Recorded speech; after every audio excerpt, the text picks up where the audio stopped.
And we are back, Stripe Show podcast. Another week, another edition. Florida Swing is here. And how about that? A guy from the Pacific Northwest wins on the PGA Tour. My man, Joe Highsmith. You know I'm all in on my guys from the Pacific Northwest winning.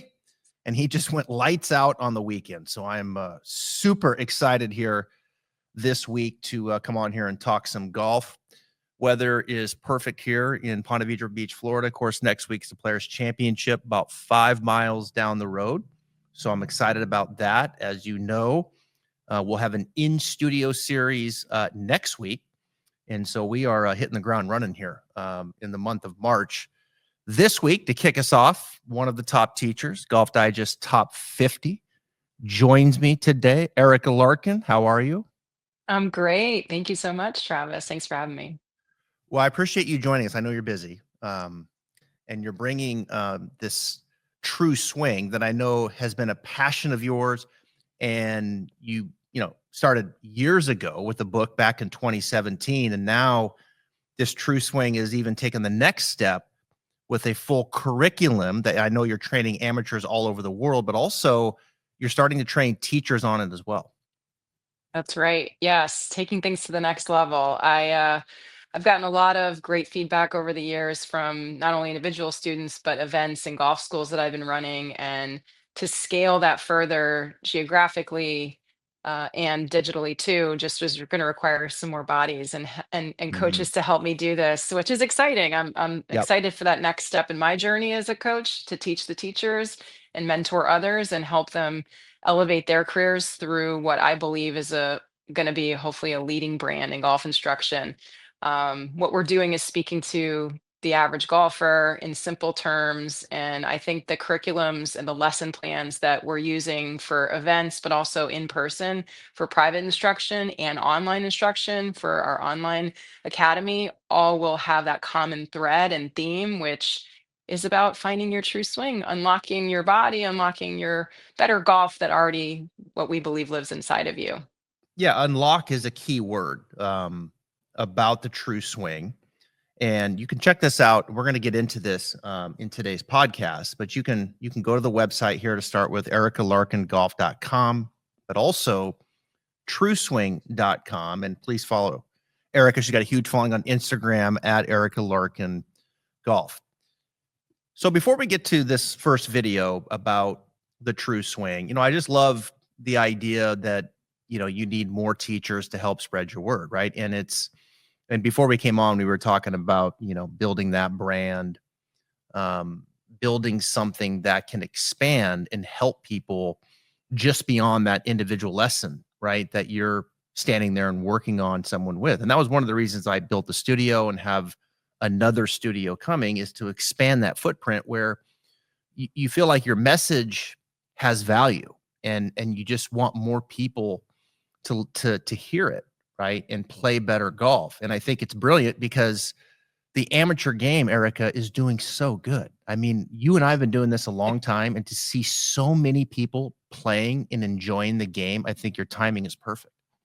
Thank you. Yeah, social media is a big component of the growth that I've had and getting my message out there in a way where the information's accessible and bite size and Mhm. launching some digital products that are a little bit more extensive and people can dig into the information is nice because remotely then even if they can't make it to Virginia in person, they've been able to get a taste of what I'm about at a little deeper level. It kind of brings the book to life. Mhm. And so my true swing program and the pendulum swing sequence, which has been available now on online in a few different places, including performance golf, has been a really great success. And it's built this foundation of an audience that, starts to tell their friends and they're seeing results. And I get these incredible testimonials from people I've never even worked with in person. That's when Mhm. I guess as a coach, you feel like, okay, what I'm doing is good. What I'm doing is working because if it can help somebody that I've never physically taught in person, it must be resonating. Mhm. Yeah, it's well said. All right, let's get into this first video. All right. And Okay. this is straight off of your Instagram page. So for those that are with us watching, you will see this video, of course, on YouTube. And then for those that are listening along, we appreciate you all. We love you all. you'll be hearing this. So we'll articulate a lot of these videos that we are looking at, but check this out first. Next time you play, instead of technical swing thoughts, positions, and parts, how about just swing with balance? Swing like a pendulum. Swing with confidence. Swing with effortless power. Swing from the ground up. Swing without limits. Swing like nobody's watching. Swing without tension. But swing with momentum. Swing to your target. Swing with freedom. Swing with joy. And most importantly, swing your true swing. The days you truly surrender to your swing is when you're going to play your best golf. Join us and unlock your true potential. So when you watch and listen to that, like, what's the first thing that comes to your mind to share with the audience? The first thing that comes to my mind is to get them out of their head and into their swing, their free swing, their natural motion. I think that golfers get really caught up in the million tips that are available online. They sometimes go and get lessons, they get bogged down with mechanical thoughts. And so trying to get to this place where they have a wholeness of motion, a connection with awareness of their swing, but at the same time not being overly conscious of just the ball or just their elbow or just their wrist, like the experience of swinging, the joyful feeling that that should be, as opposed to something that's filled with tension, filled with manipulation and overthinking. So trying to simplify it down to, hey, if we make a true swinging motion, good things are going to happen. You'll feel freer. Your motion will be more athletic, more balanced, and you'll make better contact with the ball. You'll have more fun doing it. So for someone who's listening and they're like, okay, what's the first step, the second step that would take someone, along that journey? The first step is really understanding that the golf swing is basically a giant pendulum swing, and we're trying to create pendulum motion that's free of manipulation. Manipulation is what you would directly create with your hands, arms, wrists. That's inefficient. To me, it's about the body moving to get the arm club unit into motion. That's the swing. The club was built for swinging, and I know it's kind of maybe a little bit specific, but we are swinging to hit a ball. We're not hitting at a ball to hit a ball. The club was built for swinging. And so we have to remember that our job as the golfers to create that kind of action, that kind of body language. But we watch golfers chopping, scooping, hitting at, constantly. And they just look like an octopus falling out of a tree, not coordinated, not efficient, and just exhausted by the end of 18 holes. It doesn't have to be that way. Good golf is efficient, and it's a long round out there, 18 holes, 4 or 5 hours. Like, can we move in a way that is natural to our body, where we're not inviting pain or injury? And we do so where it feels efficient and effortless. That's what I want people to experience. Golfers are working way too hard, way too much input for way too little output. Well, there's plenty to read. There's plenty to look at when it comes to tips, when it comes to ideas, and look, and most all of it, 99% of it, is coming from a good place. But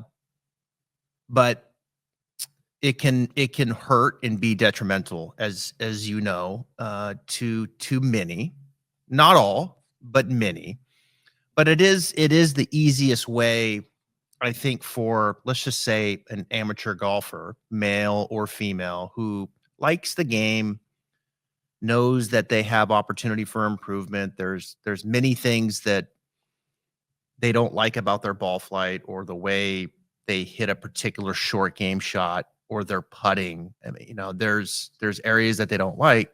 And so they recognize that, and they're like, well, gosh, I want to get better. And just the notion of a new idea comes across, right? And they see it on Instagram, or they read it in Golf Digest, or they listen to it on whatever. And they're like, oh, and in some ways, it's almost like hope, right? And so Yeah. they go down that path, and then, okay, well, now I'm still in the same spot. Okay, and then there's another idea. And eventually, for most, I think that it runs its course. and they either just give up on the idea and they're just, I am who I am, or they do take the next step, which is to get in a lesson or to get into a true swing program.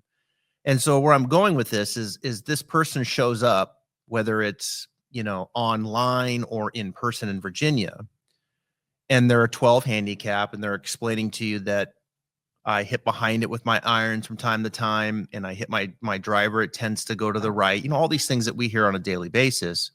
And so as you're listening to that and you're assessing for the first time, what does that look like for you? Like, is there technology involved, or is it just an assessment of watching that person and how they move? Yeah, I'm always going to ask them, if there's physical limitations going on, something I should be aware of that would impact their movement. They're babying a shoulder or a sore back, or they just got over a knee replacement or something that's going on. I want to know that. Beyond that, I want to know what's in their head. I want to know what they've been trying to do, what they've been Mhm. told, maybe most recently, or if there's a pattern that they've been working away from, maybe some big change they were trying to make, again, in the recent past of, I've been trying to work on my grip, or whatever they're up to lately, because that helps me understand where they're coming from and how they're viewing the swing and where their focus has been. Maybe it's been a backswing thing, or maybe they're trying to fix a chicken wing, but not realizing where the problem really begins. And so trying to understand where they are with their own golf IQ, Mhm. the words they're using, the vernacular they're using, are they correct in what they're even trying to say? So when I see them give me those first sample swings, warm up swings, and I say, hey, hit a few wedges and 7 irons and maybe hit a couple drivers, I'm looking for their general pattern, but I'm looking at body language. Where is their manipulation really starting in their swing, and how does that manifest? Because it's a domino effect. Are Mhm. they really swinging the club? Are they moving with good tempo? Do they have good balance, dynamic balance, setup balance? What's their framework for swinging looking like? Do they have a chance to be swinging the club manipulation free, or are they on the hook to compensate before they even begin because of those things that are going on before they even move? Again, setup geometry, terrible balance. Maybe again, their tempo is just way out of whack. And so I'm looking at their golf swing through this lens to try and basically diagnose how they're moving based on what I call like 5 principles of a true swing, Okay. which comes back to these 5 things: tempo, flow, which is the sequence of motion, freedom. Are they actually swinging freely, or are they really bound up with tension, quickness, shortness? What's happening in their swing? Are they not able to move freely because of the other two? I'm trying to see if they're using energy well. Are they really utilizing momentum, or are they just muscling the ball? What's going on there? That kind of also affects that sense of freedom, right? And then just understanding, are they truly moving with balance from start to finish? So we have tempo, flow, freedom, energy, and balance. Are they using their body, their engine, in a way that's being efficient? And if I can break it down into one of those 5 key areas, or at least prioritize which principles they're succeeding in and which ones need some attention, it can explain immediately why they're having the issues with their swing faults and ball flight faults that they're struggling with, their ball flight patterns. So I know we're gonna talk a little bit more about this, but that's how I'm viewing golf swings, is through these 5 categories. Let's get into the first one. Okay, I want to play this swing here, and then we'll explain it um, to those that are just listening. All right, so here is.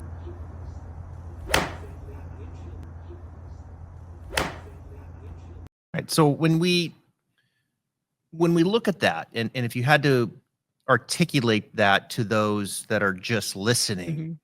like what did we just see there? So I saw a guy that moved with what would say is pretty good balance and tempo, and his flow was pretty good. When you think of the overall sequence of movement, he had a nice even rhythm. He was trying to be relaxed in his motion. He finished in balance, both from setup, but also at the end of his swing. He wasn't falling out of it. What you would see in his setup is you would see a very strong right hand grip, and what's also noticeable in the follow through is a lot of chicken wing type motion, some manipulation happening through impact clearly. So Mhm. we have to say, what's going on? Where's that? What's breaking down here? And by the way, what was his ball flight, which you can't see on the video, but He had some pretty low kind of snappy hook type shots for sure that he was managing. And Mhm. then he also had some pushes. So here's a guy that was swinging neutral to a little in to out on his swing. I have TrackMan running in that bay, so I did have his numbers there, and his path was checking out 1, 2, 3 degrees into out. Like it wasn't crazy off in his swing Mhm. plane or swing path geometry. His space was a little less consistent. It was somewhere between square and close, but there were some random open ones too. And the reason is because the whole time he was swinging, he's blocking a hook with that grip Mhm. position. So in his efforts to manage the club face, he ended up having to steer the face through impact and to hold off the face from releasing. He ended up with a ton of shaft lean, which was causing him thin shots, low shots, unfortunately. So like his ball flight was certainly directly affected by the impact conditions. The impact Mm. conditions were directly affected by his club face control. So in this case, the golfer got great marks for tempo and overall his flow had potential. He had a long backswing, which we could argue is a little bit out of balance. Like if you were to freeze frame him at the top, maybe again he starts to get a little long for his own good. But I think it was recoverable. So we really took a hard look at his grip to try to get a little bit more club face orientation that made sense. That would give way to him having the freedom to release the club through impact better. Yep. One other unfortunate, part of that swing is in the downswing to make up for the fact that again he had to manage his club face. And at setup, the grip being so strong with the right hand, he was tilted. Right shoulder was way low at setup. And then, same thing coming back to impact. He had a lot of right side bend that developed in his swing because of the grip. So, Yeah. his alignments at setup, his balance at setup, even though he's physically balanced, his alignments were out of balance. And that was causing this chain reaction of now manipulation throughout his swing. So that's how I looked at this golfer is he had some really positive things about his movement pattern, like he looked athletic, but the alignments were out of whack. So we had to go back to sort of those basic concepts of get your grip neutral, let's get that shoulder plane level so that at impact you have a chance to be level, you have a chance to be dynamically balanced over the ball and you don't have to make up for what's going to be a closed face unless you do something about it. So the freedom in that swing had to be manipulated because of the club Yes. face. And let's talk about the grip for a minute, because I think the left-hand grip for a right-handed player probably dominates most of the conversation. And we hear the terms weak, neutral, strong. Just in simple terms for our audience, strong would be the more your hands are rotated to the right. And that applies to both hands. And I think the left hand, the glove hand, getting it a little bit stronger, the thumb down the right hand side, and is probably a little more discussed. I find, Erica, the hand that's usually the more difficult one to fix when it gets radically out of position is the trail hand. And in Mhm. this situation, as you were mentioning, his right hand was so far underneath the grip. And I find that, a lot of these men in particularly, they'll grip it, really down in the base of their fingers, Mhm. and they'll get way underneath, and it indeed feels stronger, right? It gives them more leverage. But the downside to that, as Erica mentioned, is the face gets too closed. And so you hit enough balls, you sense that, and so you start fighting that off at the bottom, and then all of a sudden you're blocking it. And just by getting that grip maybe a little more, try to do this here, a little more Yeah. diagonal, and a little more down in the tips towards the tips of the fingers of the right hand. Now you can get that right hand on a little more on top and covering it. And then all of a sudden now the face, as you mentioned, is a bit more neutral. So the freedom there was struggling. And I would imagine there's, just kind of staying on the freedom for a second, the freedom aspect of this and the manipulation through impact. There are a lot of things that can break down, for a golfer, Mhm. where we'll see things happen at impact and post impact because of what happened before. And this is just one example, but there's many. Yeah, his follow through and the breakdowns that were happening with chicken wing and a scooped right hand and him having ball flight control issues, trajectory issues, that was his current solution to unfortunately what was happening before that. It started at Mhm. setup. So number one, there was definitely a grip adjustment. Do I do that with every golfer? It depends. It depends on what's happening with ball flight and how they're managing it. But Right. because he checked some of the other boxes of those 5 principles, and freedom was one that was definitely not there through impact. He did not have a free release. I had to attack the grip to help him get to a point where he could create better geometry at impact. It was funny because his TrackMan numbers were like Mhm. he was like -7 or -8 on his angle of attack. That's how much shaft lean he had at impact, and his low point was like 3-4 inches in front of the ball. You would say, all right, that might be okay, but he was hitting these thin, low Mhm. screamers because effectively he was hitting so much down on the ball with the shaft lean. But where was his body language? It was actually backwards. So it's like, not in balance. You have a body language, it looks like he's hitting up on the ball, Mhm. but to have any chance to make contact, he ended up having to drag the club through impact to not hit behind it Right. because his trail side was so low. So it's like, Yeah. these layers of compensation that people get into, all you could really go back and just blame the whole thing on his right hand grip.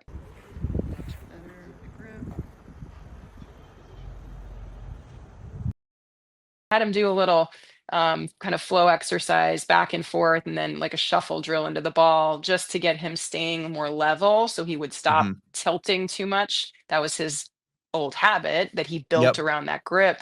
So just kind of like continuous swinging, feeling his body pivot and stay level, and then working his way up to like just hit a ball. We did that a little bit. We hit some punch shots on his left side to get him a little bit more covering the ball and getting him more comfortable at impact, being more left with his upper Mm. body because he was so used to being like behind it. And once Yep. he did that, we saw the numbers start to change. His angle of attack leveled out a little bit, even for irons. We want to hit down, but we don't want to hit so much down. And we want the shaft to be leaning forward, but not so much leaning forward because there's a point of diminishing returns on that stuff. And he was there. He was at it. So let's watch this here. This is what Erica was talking about here. You'll see this kind of this swing back and forth, a little flow here.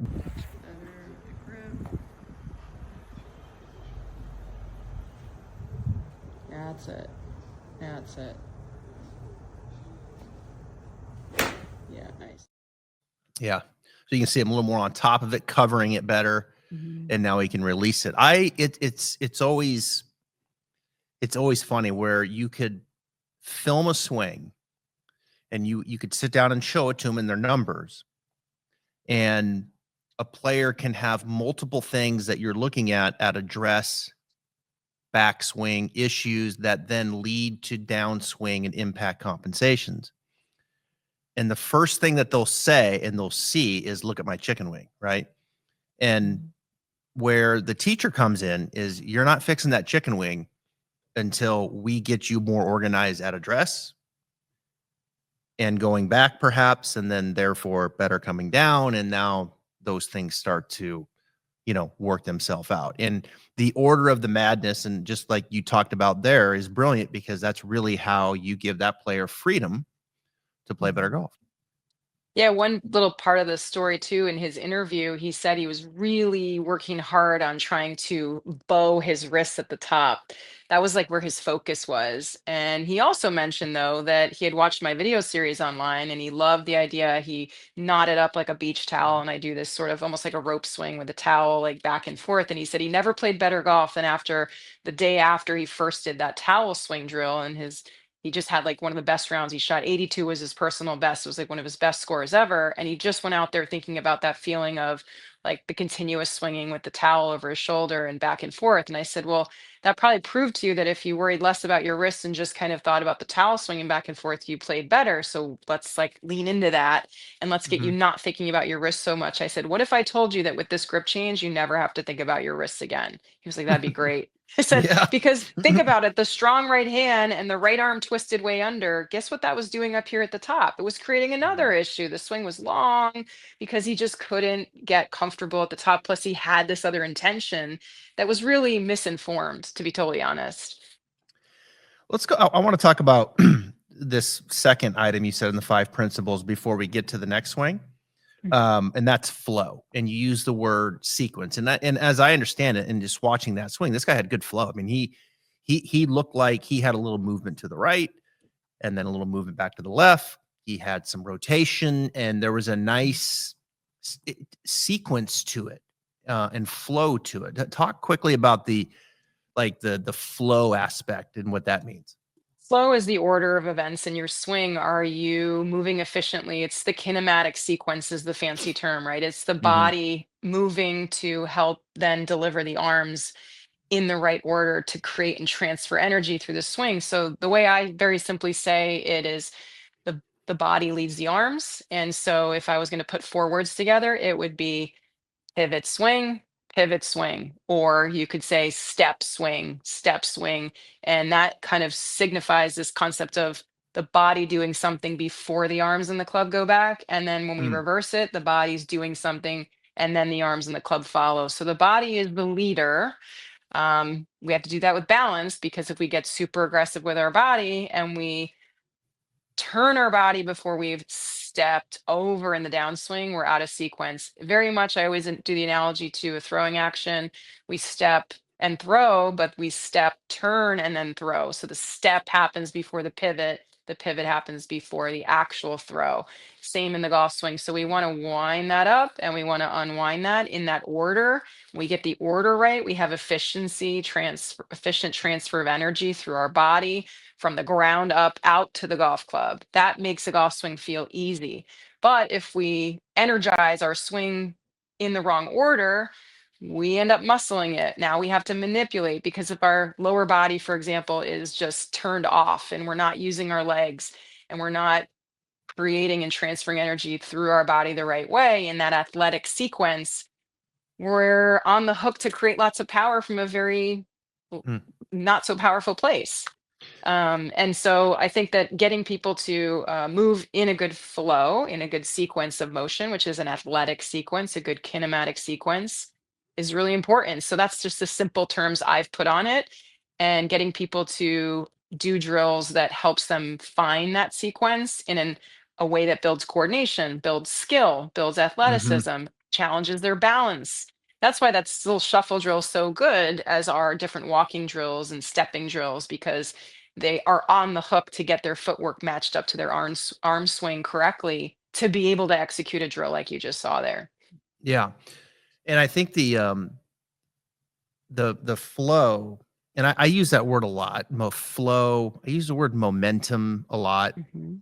and it's almost like there's and I'm speaking to, as we get older, oftentimes we start losing motion. We just start losing movement, and you have to get people like that, and the next person I'm going to show, and even some people, the people that I come into the studio here, as we get older into the 70s and 80s, we lose movement. And it almost at times, I think, is these swing faults perhaps, and the lack of freedom, it gets even more condensed, because they don't want to swing bigger, Mhm. because then they fear that the ball will go more offline or whatever, right? So it's almost like we go more in and tighter and less movement to minimize perhaps the destruction that we might see in the ball flight. Yeah. Yeah, they feel like less is more, and that if they Right. just sort of shut it down, they have more control. But as I Right. like to say, you have to give up control to get control to some degree, but with balance, balance being the underlying key. I think as people age, they don't really, they take for granted how much their balance may be um, waning. And so, Sure. unfortunately, as we lose the ability to dynamically balance ourselves, because our balance isn't was it what it used to be, whether that's Mhm. strength, it could be a lot of reasons, but people don't train balance very very well. And if you're not staying in the gym, you're definitely not even sniffing the surface on training balance. But when your balance system is not as good as it used to be, you can't swing bigger or faster because your brain Mhm. won't allow it. There's this thing called self-preservation, and we don't want Yeah. to fall over and we don't want to hurt ourselves. So people end up kind of shutting things down because their balance system won't allow them to have the freedom that they want or that they could have otherwise. So I'm a big proponent about, even as golfers are aging, that's a very high priority item, is that we continue to work on our balance skills. Mm. In and out of the gym, there's simple stuff. Single leg balance practice every single day is huge for being able to catch yourself on your left leg as you're trying to shift your weight.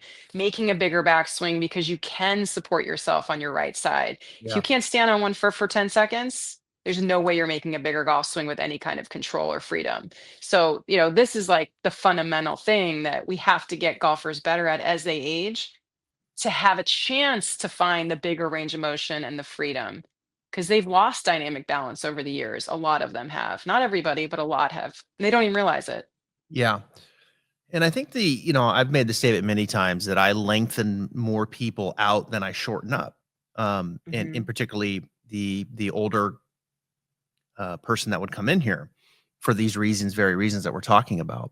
And when you start creating some movement and teaching them how to create a little better flow, oftentimes getting them to move a little to the right before they move to the left starts to create a little bit of that. Now, I'm not talking about a sway. I'm not saying like you want to Mhm. sway, but just a little momentum, like kind of moves into the right foot, and then they turn, and then all of a sudden, well, if I know now I got to move back to the left, and Correct. so that little flow is obviously very evident there. But I think a lot of people can learn from that as they get that better flow, and then the third component of or the third principle of balance starts to improve. And doing these drills, these balance drills with good flow just seems like a good marriage together.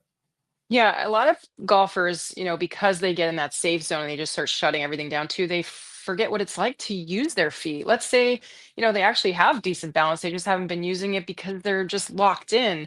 There's static balance and there's dynamic balance. That's what we want to sort of unlock and Mhm. get people realizing that use your feet, use your toes, like wake up your feet a little bit more. And sometimes, again, just getting them to get out of their own little comfort zone and moving more, inviting more movement actually helps them feel that athleticism that they've lost over the years, Mm, and realizing, oh wow, that's what it means. That now it makes sense why I haven't been shifting my weight. Now it makes sense why my drives are not going as far as they once did, because yeah, you haven't been using this whole part of your engine. So giving people the permission to move and saying you can do this, you can do this more and bigger and better.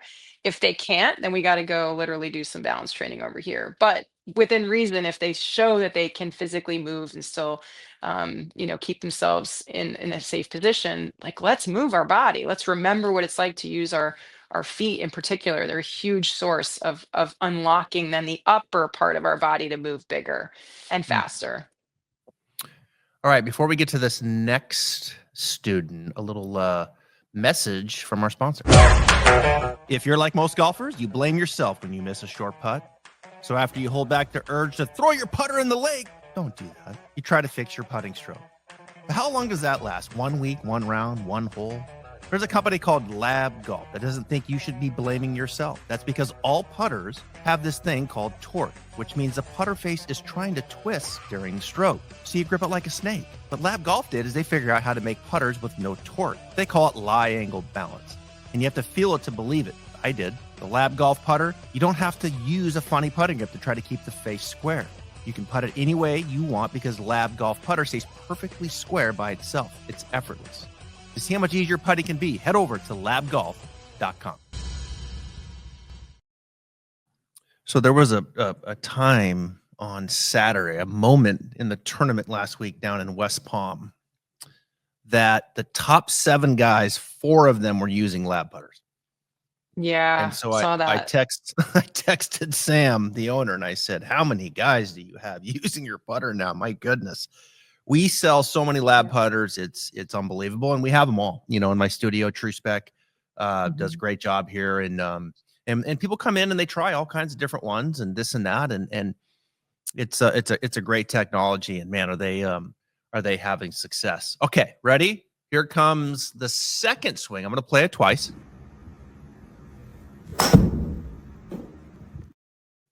All right, so let's do that one more time. All right, so this gentleman, Erica, what are we looking at?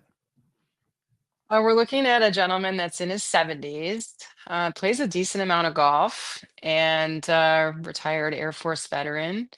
proud Nice. member of the military. He showed up first time I met him, and we did an indoor lesson. It was pretty chilly outside, so I wasn't sure what I was getting walking into. All I knew is that he was complaining that he felt like he was stuck in his swing. And he knew he wasn't making a great weight shift, and he was unhappy with the distance he's getting. That was sort of his three things that he came in walking in with. So I see that as a baseline, and immediately notice the posture is very round. He's got his hips tucked under him. He's very out to in on the swing path, coming across the ball a lot. And you could see that the results weren't great. Um, and so I'm keeping in mind, what's realistic with this guy? What can he do? How he's moving? He doesn't look like he's super balanced.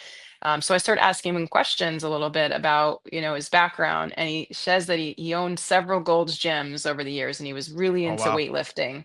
And he like was a massive workout guy, like his whole adult life.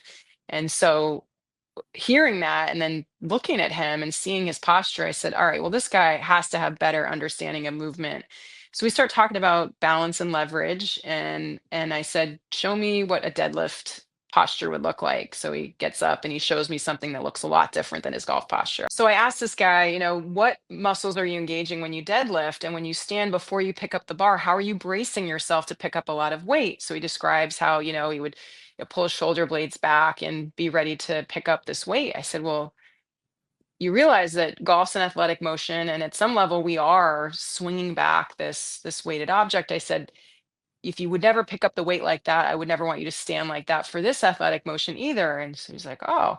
So I said, if you understand how to engage your upper body and what it means to pull those shoulder blades back together, can we get down into a deadlift position, something similar to that, and then hold our golf club? He said, yeah, I can do that. And he did a lot better when he started to relate to what he already knew and Mm. get into an athletic position. His pelvis started to sit better relative to his spine. And the whole thing about his backswing that we were seeing and the over the top movement started to get better. Was it perfect? No, because that's a pretty significant pattern that he had. But he couldn't turn well in his backswing. He could never get the club deep enough or far enough back to have a chance to not be over the top because his turn was so limited because his posture was so bad. So for him, he had no freedom of motion. There was no flow to his swing. It was all upper body. He had no lower body helping him. So the energy was not there. He was using all just muscle from his upper body to hit the ball. So he was missing quite a few principles if we look at it that way. Yeah. So the first one being, again, creating a balanced setup, an athletically balanced setup was huge. And then second was using his feet more, activating his feet. Like we did some different drills where I had him show me like marching in place and getting his heels up and down and engaging his toes. And he admitted to me that he has some left side balance issues. I said, okay, well, that makes sense. So promise me that you're going to work on this a little bit, of course, beyond our lesson, but let's do the best we can to at least get some momentum Mhm. going for your backswing, making a better turn from a better posture. Now you have a chance to come less over the top. You might still always favor that side. I mean, realistically, the guy's in his 70s, and there's probably again some physical limitations there, to be quite frank. But what can we do to at least somewhat neutralize the pattern and give you Mhm. a chance to move with a little bit more energy in your body and increase the range of motion that you didn't have to start with. And it did help. His path did change a bit, right? It was still out to in when he left me an hour or so later, but it was better. And so I think you have another video to show a bit of the change of at least his setup and the path starting to look a little better. Yeah, check this out here. You'll see his posture push Okay, back. good. Find that chest back position. Roll your shoulders back and then hips back. Yeah, better. Good job. Knees touching to a finish. Push all the way through. Just like that step and swing. Push. Good try. We finally got the club to look like it got more around his body on the Mhm. backswing. He didn't just lift it into space. So now we're creating an arm connection around the spine. To me, that's the whole thing. We're the center of our circle. We're the center of our pendulum swing. We don't want this disconnected motion if we can help it. Unless it's non-negotiable. let's see if we can connect the arm swing to the body pivot in some capacity that's a little bit better than what he was demonstrating. And I think we accomplished that. He left there with an understanding of movement. He felt the weight shift finally. He felt himself, and in that after video, you'll see he actually finished much more off his back foot.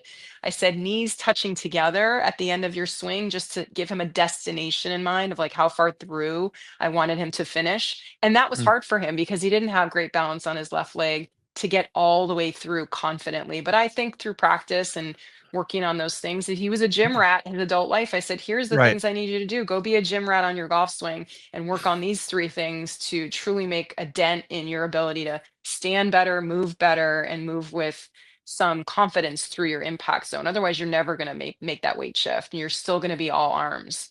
So I if you want want to to come. solve this is how you do it. Yeah, I want to come back to what you said there here in a second on go be a gym rat on your golf swing, because that gets into practice, right? And doing these things, which we'll get. I want to come back to that. But before that, I want to go back to one of the 5 principles that you just mentioned. There was energy.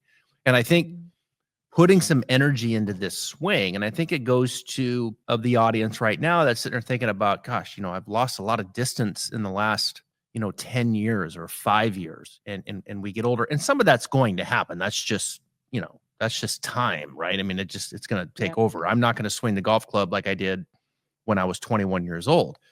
So father time catches up. But so many times student walks in here, I'm putting energy into that swing. I just had a gentleman the other day, last week, and he called me and he says, you work with some of my friends. I see the improvement, and I'm 82 years old and I can't move much anymore, and I'm about ready to give up the game, and I want you to take a look. All right. So he comes in, and I looked at his swing, and Erica was typical, he just kind of down inflection and just kind of swinging the arms. The hips weren't moving, the feet weren't moving. And so, sure, some limitations, no doubt. Just like you do, what's the body like? What am I working with here? And so we just started to put some movement, just kind of left, right, left, right, left, right. And then, okay, now can turn the hip a little bit, left, right, turn the hip, turn the hip. And then pretty soon as he's turning the hips, then it's his shoulders coming across. And I was like, does that hurt? No, I can do that. All right. So a little more movement, a little more turn. And then all of a sudden his spine started to kind of take on a little bit of extension. And this swing just started climbing, and he's swinging through. And it was just amazing to see how much energy started to go into the swing, some setup, some backswing work, but then of course that would transfer, over to the downswing. And I just think, I'm passionate about this particular one for amateurs as they get older, in keeping them lengthened out and keeping energy into their swing, because I believe those 2 things, perhaps more than anything, will sustain them playing golf for the rest of their life. Yes, totally. Couldn't agree more. So it was fun. Like I just, he walked out the door and I was like, man, I'm proud of myself on that one, because that guy's going to play golf. He walked out of here so excited, and that's why we do what we do, right? Right there is those particular moments. Because look, there's Right. plenty of you out there that give us complete headaches too. Don't get me wrong. Right? We tell you to do something and you go home and you don't do it, and you come back and we give you the same lesson. Right? So don't be that person, which is a great segue, Erica, into how, in your expectations as a coach, when you start analyzing these players and they come in and you have your 5 principles and you're like, okay, we made some changes. Now I need you to go work on these. And my question is, when they work on it, and I struggle with this one myself with students, is I want you to go work on these changes and the concepts that I've identified in your swing, whether it's more freedom, more tempo, whatever it is. But I also want you to be able to play golf, and managing the idea of training, working on some new things, and also playing and helping them through that journey. Yeah, the hardest thing is taking it to the course. We know that Yeah. as a coach and as a player. When you have something new you're working on, you really trust it out there.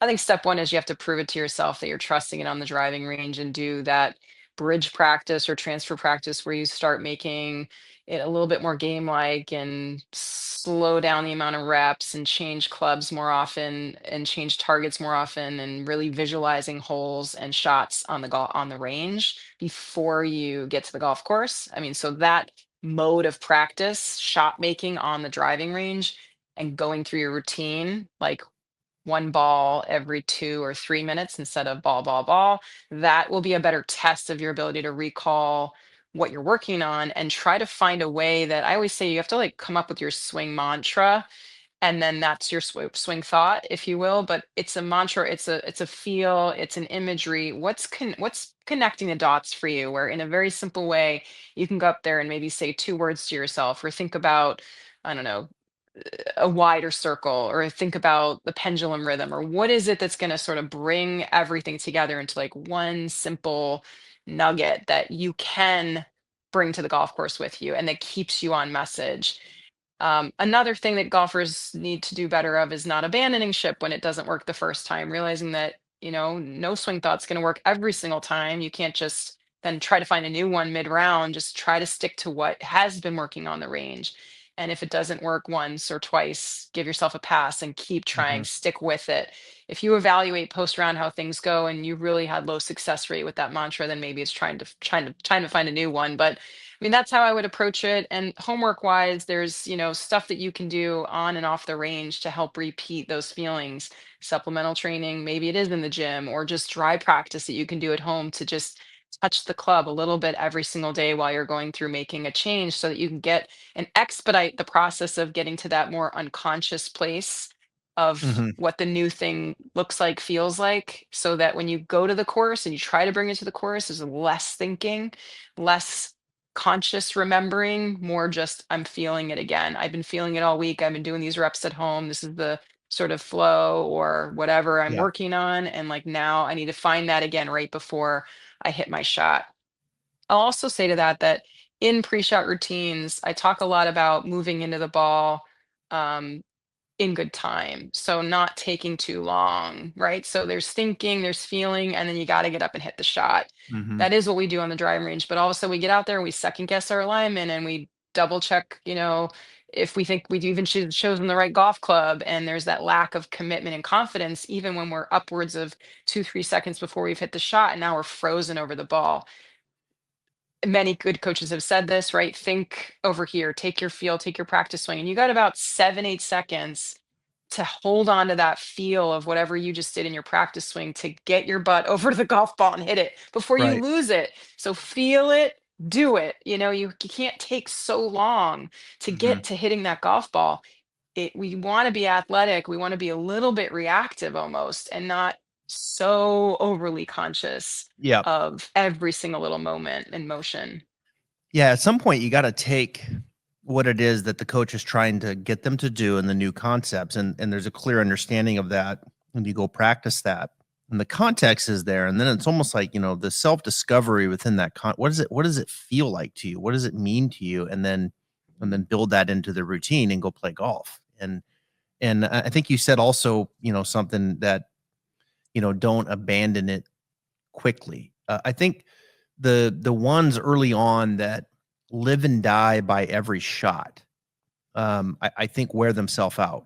If they're Mhm. if they're truly trying to improve and they're truly have invested in someone like you who obviously knows what they're doing and you're providing a plan and a template for them. But if they live and die by every shot, it's going to wear them out because golf, we all miss it.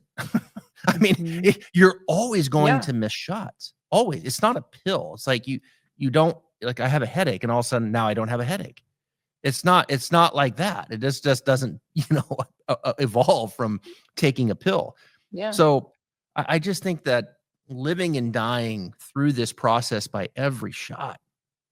Wow, this game will completely wear you out, if Yeah. you take that approach. I think that's great advice on train and play. That's one that, I think there is a template to follow, but I think everybody's so different, within that in how you want them to go and develop it, and at least be able to come back with some feedback of, you know Mhm. what, Erica, I worked on my freedom and my balance and these things that you told me to do. And here's my feedback. I love that. When people come back and give me real feedback from the session, wow, that's impactful, because now I can formulate what it is that I'm going to tell you within more of that context and more of your language of what you're sharing with me. Correct. And I always tell folks too to try to maybe potentially add a line item on the scorecard that speaks to, did they really commit to that swing thought on that hole, or maybe again overall on, if they shot a 90, did they really truly accomplish what they set out to do with their swing mantra or swing thought? Like, how many times out of 90 did you actually do it? Or are you going to be honest with yourself and say, yeah, you know what, my focus was supposed to be on my balance today, but like 75% of the time, I actually I didn't do a great job and I didn't stick with my plan. Well, then, okay, now you have some measurable that you can do better on next time, is just literally staying more committed to what it is that you're trying to do, stay more present with it. A lot of people think you go out there and if you practice, you can go out there and not have to think about anything. Yeah, great, maybe months from now, but you have to stay very present with what it is that you're trying to change at first. And even if whether it's mechanical or not, and I try to get people to where it's a bit less mechanical, a little more kinesthetic, more maybe even external thoughts. Like that's more my style as a coach, so that it's a little bit easier to transfer onto the golf course. It's really hard to think about, a wrist or an elbow or something out there in the middle of your round. Doesn't mean it can't work, but it's I find it's a little harder to manage. Mhm. It's That's good. distracting. Yes. Yes. All right. We're going to finish up the show here with a little something we call Show Us Your Swing. We got time for one video, and this video happens, this individual has a great swing. So let's take a look here.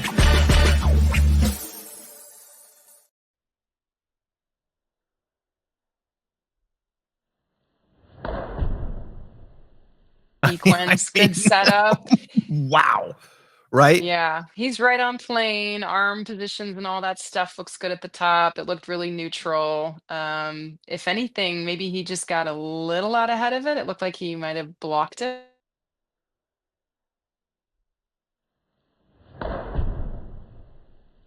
Like it just looks like maybe that face is just kind of just a little open coming through. Like he's just a little late with his release, very slightly. Maybe That's what I very see. slightly. Yeah. Maybe a little out in Yeah. front with the upper body. It'd be good to see a Yeah. face on view of Yes. that. But along Yeah. those lines, if someone did, lean on it a little bit, get out in front, Hmm. then the tendency is that player could block it. That face would want to look a little more to the right. Hmm. And they would have to use their hands a little bit more if to Right, square it. to compensate. Yeah. So then it would come back in my eyes. It would come back to, all right, are you actually balanced at impact? For somebody that slides and gets ahead of the ball, and let's say their left knee slides out or their left foot ankle rolls too much too soon, they're not in balance. They're not in a position Mhm. of leverage for impact. I could basically hammer in on that one component and let's talk about what actually like dynamic balance at impact looks like and feels like. Stabilizing on that left foot better would prevent the too much movement in front of the golf ball for too long. Sometimes sliding is a result of, again, we're not pivoting soon enough. We're laterally moving for too long. So getting into pivot action sooner on the downswing and expediting the sequence of motion so that the pivot happens sooner can also be a fix for somebody that's blocking it or sliding through impact. Good stuff.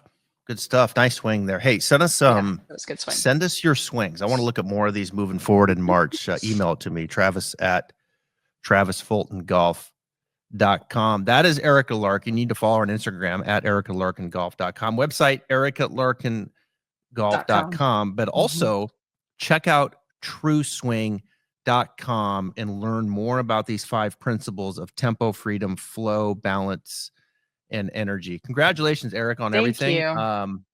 Sorry about last week. It's great to have you on this week. Erika, thank you for being here, and Thank have a you, great Travis. spring, summer, and golf Good luck, season. everybody. Keep swinging.